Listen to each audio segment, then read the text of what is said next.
How your brain is keeping you from quitting. Despite the popularity of smoking cessation over-the-counter (OTC) and prescription drugs, many people still have a hard time quitting. In fact, on average, smokers try to quit 8 times before they succeed.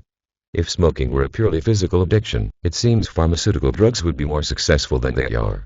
But smokers know that getting off cigarettes is about more than just bypassing the nicotine craving. Smoking becomes an imprinted habit, which researchers now know can actually create neural connections in the brain. So how can a smoker succeed at becoming an ex-smoker? Several studies show that each individual must address not only the physical addiction, but the mental urge to turn to a cigarette while doing an activity usually associated with smoking. In other words, what's really required is a rewiring of the brain. MRI scans show activating certain brain regions improves self-control. Two recent studies by Elliot T. Berkman and colleagues show which areas in the brain are involved in the process of quitting. In the first study, researchers used magnetic resonance imaging, MRI, to map areas of the brain where the battle to control the impulse to smoke takes place. They asked participants to do something that involved self-control, such as pushing or pulling a lever in response to certain letters and refraining from doing so in response to the letter X. Meanwhile, the MRI machines scan the activity in their brains.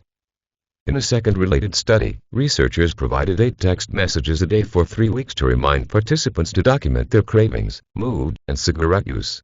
In response to the text, the participants answered 3 questions. How many cigarettes did you smoke since the last text? How intense is your craving? How positive is your overall mood? After a 21-day period, participants were called back to go through the same MRI tests again.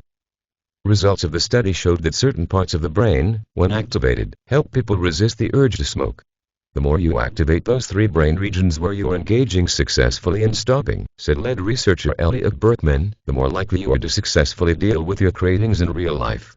Personal messages help rewire old pathways. Another recent study published in Nature Neuroscience used MRI testing to show that individualized messages can actually help change the brain's neural pathways. Though health professionals have long known that personal support throughout the quitting process can help a person succeed, it's news that such attention can actually help rewire the brain. Individualized messages might include empathetic statements such as, "You are worried that when angry or frustrated, you may light up." Researchers at the University of Michigan found that quit smoking messages tailored to an individual's personal life activated 2 specific brain regions known as the medial prefrontal cortex, associated with regulating emotion, and the posterior cingulated region, associated with human awareness, possibly self-awareness. Those individuals who showed stronger activity in these 2 brain regions were more likely to quit smoking during the 4 months of the study.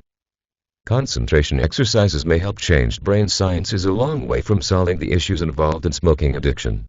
The University of Pennsylvania announced in April 2011 that it's conducting a new study for quitting smoking called MAPS, Memory, Attention, and Planning Skills. In the study, researchers plan to use concentration exercises to help smokers identify their triggers and learn to resist urges. The principal researcher Carl Lehrman explains that it's important to identify behavior patterns, such as reaching for a cigarette while getting in the car or talking on the phone, because the neural connections in the brain between those activities is strong. We believe that practicing certain exercises will actually improve some brain circuitry involved in controlling behavior, Lehrman said. According to Lehrman, exercises can actually change people's brains and help them quit. As in previous studies, this research will include brain scans to see how the concentration exercises affect brain function. If you want to quit smoking, what can you take away from these studies? Bottom line, drugs by themselves may not be enough. Whatever method you choose to help you quit, committing to a regular behavioral therapy program will increase your odds of succeeding.